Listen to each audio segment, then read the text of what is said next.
So last time in class I claimed that, I misspoke, I'm pretty sure, that in order to find the optimal alpha for an exponential smoothing, you could use goal seek. That's wrong. You actually have to use solver, and it's a nonlinear problem, which is covered in chapter 8, which we haven't covered in the class yet, and we won't actually do that either. So what I've done is I've copied over the exponential smoothing problem, the water usage that we did in class. We used 0.2 and 0.7 and came up with two different estimates for next January and calculated the MAD, the MAPE, and the MSE for each of those. 0.2 looked like it was better than 0.7, and so now what I want to do is be able to find the optimal alpha. So in order to, and when I say optimal, I'm going to minimize the MSE, the mean squared error, in order to find which alpha it should be. Recall that alpha should be between 0 and 1 inclusively on both ends. So what I'm going to do is I'll go ahead and use Analytic Solver platform. I wouldn't have to do that. I could also just use Solver under the Data tab to do this. But I might as well go ahead and use Analytic Solver platform. So I'll open that up. And yeah, okay. I don't care about that. And so what we need to do is under optimization model is where we're going to be focusing. So I went ahead and highlighted the MSE for where 0.7 was for the alpha.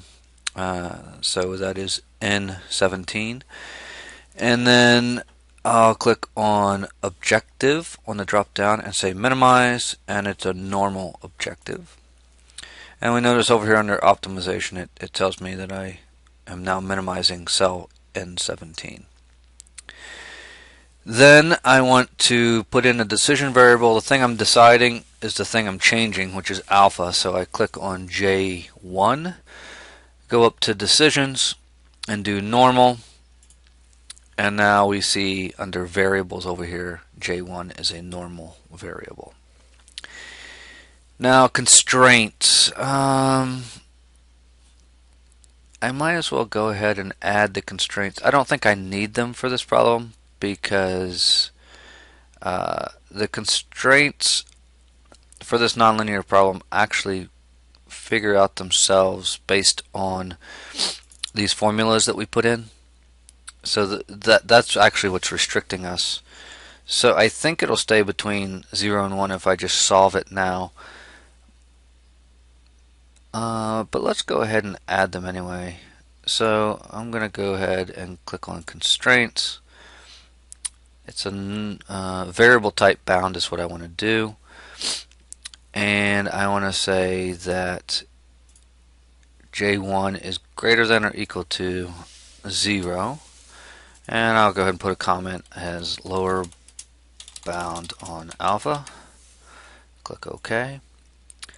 And then I'll keep my cell highlighted at J1 and go up to constraints. Bound less than or equal to. J1 is less than or equal to 1. And this is my upper bound on alpha. And click OK. So now I'm forcing alpha to be between 0 and 1. I don't think I need to do that to make this problem work, but I'll do it just for safety.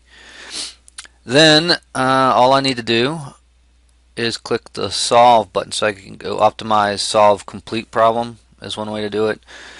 Off on the right over here under the model, there's a little green play button that could also do the same thing. So I'll click solve complete problem.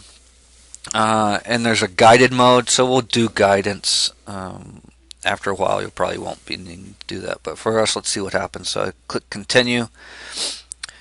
Your model is diagnosed as nonlinear programming, non-convex, or just nonlinear programming.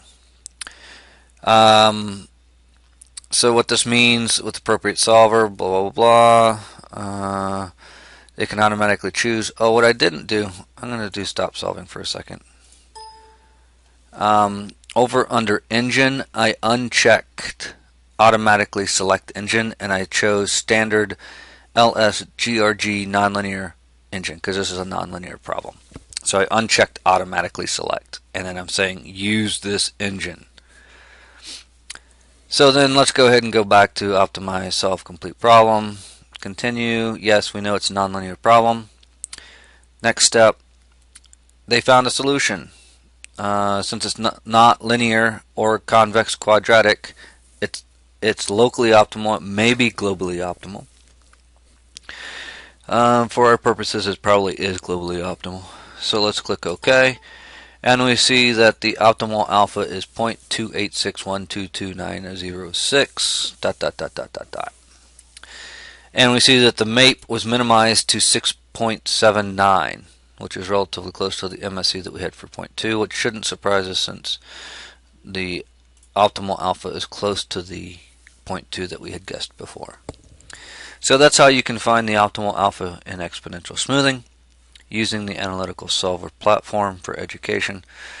Hopefully that helps you figure out the one homework problem that I had you do.